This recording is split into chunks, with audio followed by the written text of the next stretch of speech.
Saudi Arabia Iran ನಡುವೆ ಕದನ ಏರ್ಪಟ್ಟಿದೆ. ಇಲ್ಲಿ ಸೌದಿ ಅರೇಬಿಯಾ ದೇಶ ಮತ್ತು ಇರಾನ್ ನಡುವೆ ಅಲ್ಲ, ಸೌದಿ ಅರೇಬಿಯಾದಲ್ಲಿರತಕ್ಕಂತಹ ಸೈನ್ಯ ಇದೆಯಲ್ಲ, ಅಮೆರಿಕದ ಸೈನ್ಯ ಬಿಡುಬಿಟ್ಟಿದೆಯಲ್ಲ, ಅದು ಹಾಗೂ ಇರಾನ್ ನಡುವಿನ ಕದನ ಇದು.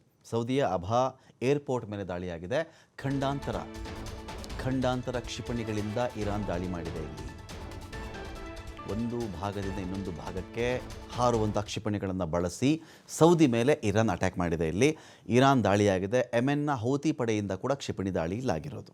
ಯೆಮೆನ್ನ ಹೌತಿ ಪಡೆ, ಇರಾನ್ನ ಪ್ರಾಕ್ಸಿಗಳು ಅಂತ ಕರೀತಾರೆ ಯೆಮೆನ್ ಅಂದರೆ ಈ ಹೌತಿ ಹೆಜ್ಬುಲ್ಲಾಗಳು, ಕಡಲ್ಗಳ್ಳರು ಇವರೆಲ್ಲ ಇದ್ದಾರಲ್ಲ, ಹಮಾಸ್, ಹೌತಿ, ಹೆಜ್ಬುಲ್ಲಾ, 3 ಟ್ರಿಬಲ್ ಎಚ್ ಇದು. ಹಮಾಸ್, ಹೌತಿ, ಹೆಜ್ಬುಲ್ಲಾ, ಈ ಮೂವರನ್ನು ಕೂಡ ಒಂಥರ ಎಲ್ಲ ಬಂಡುಕೋರರು, ಉಗ್ರಗಾಮಿ ಸಂಘಟನೆಗಳು, ಕಡಲುಗಳ್ಳರು ಇದೆಲ್ಲ ಇದ್ದಾರಲ್ಲ, ಇವರೆಲ್ಲರೂ ಇರಾನ್ನ ಪ್ರಾಕ್ಸಿಗಳು. ಇರಾನ್ ಒಂದು ದೇಶವಾಗಿ ಯುದ್ಧ ಮಾಡೋಕ್ಕಾಗಲ್ಲ ಕೆಲವರ ಮೇಲೆ, ಅದೇ ಇವ್ರನ್ನ ಮುಂದೆ ಬಿಟ್ಬಿಟ್ಟು ಯುದ್ಧ ಮಾಡಿಬಿಟ್ಟು ಅಕಸ್ಮಾತ್ ಯುದ್ಧದಲ್ಲಿ ಗೆಲುವಾದರೆ ಇರಾನಿಗೆ ಲಾಭ, ಗೆಲುವಾಗದೇ ಇದ್ದರೆ ಟೆರರಿಸ್ಟ್ಗಳು ಅಟ್ಯಾಕ್ ಮಾಡಿದ್ರೆ ನಾವೇನು ಮಾಡೋಕ್ಕಾಗುತ್ತೆ ಅಂತ ಕೂಡ ಒಂದು ಮಾತಿದೆ. ಸೊ ಇದೀಗ ಕ್ಷಿಪಣಿ ದಾಳಿ ಯೆಮೆನ್ನ ಹೌತಿ ಪಡೆಯಿಂದ ದಾಳಿ ಮಾಡಿರೋದು.